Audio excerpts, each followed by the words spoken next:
രാവിലെ 4 മണി മുതൽ നല്ല കിടിലം ബീഫും പൊറോട്ടയും. ഈ സ്പോട്ട് താമരശ്ശേരിയിലാണേ. ഒരു ഭാഗത്ത് ലൈവായിട്ട് നല്ല ചൂട് പൊറോട്ട അടിച്ചുകൊണ്ടിരിക്കുന്നുണ്ട്.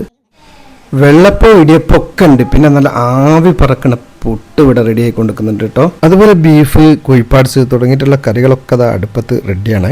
ഇവിടെ നിന്ന് കഴിച്ചിട്ടുള്ള കുറേ ആൾക്കാരുടെ അഭിപ്രായം കേട്ടിട്ടാണ് ഞാനിവിടെ വന്നിട്ടുള്ളത്. നല്ല കുരുമുളകിട്ട് വറ്റിച്ച ബീഫും ആ പൊറോട്ടയും കൂട്ടി അങ്ങോട്ട് കഴിച്ചപ്പോൾ പറഞ്ഞു കേട്ടതൊക്കെ സത്യമാണെന്ന് മനസ്സിലായി. പിന്നെ കോഴിപ്പാട്സ് ഉണ്ട്, നല്ല കോഴിപ്പാട്സും അതുപോലെ വെള്ളപ്പവും കൂട്ടി കഴിച്ച്. കോഴിപ്പാട്സ് സംഭവം സൂപ്പറാണ്. പക്ഷേ ഇതിൻ്റെ കൂടെ നല്ല ചൂടുള്ള പുട്ടാണെങ്കിൽ ഒന്നും കൂടെ ബെറ്റർ ആവും തോന്നി. പിന്നെ നല്ലൊരു പൊടിച്ചായം കൂടി ആയ പിന്നെ പറയണ്ടല്ലോ. പിന്നെ ഇവിടെ ബ്രേക്ക്ഫാസ്റ്റ് മാത്രമാണ് കേട്ടോ അവൈലബിൾ ഉള്ളത്. രാവിലെ 4 മണി മുതൽ ഉച്ചക്ക് 12:30 വരെ ഇത് ഓപ്പണാണ്. അപ്പം ഇതിൻ്റെ ലൊക്കേഷൻ വരുന്നത് നമ്മുടെ താമരശ്ശേരി പ്രൈവറ്റ് സ്റ്റാൻഡിൻ്റെയും KSRTCൻ്റെ ഒക്കെ ഓപ്പോസിറ്റ് മെയിൻ റോഡിൽ തന്നെ. അത് അവിടെ ഹോട്ടൽ ഡീലക്സ് എന്നുള്ള ബോർഡ് കാണാം. അപ്പോൾ എല്ലാവരും പോയിട്ട് ഒന്ന് ട്രൈ ചെയ്യുക, ഫീഡ്ബാക്ക് അറിയിക്കുക.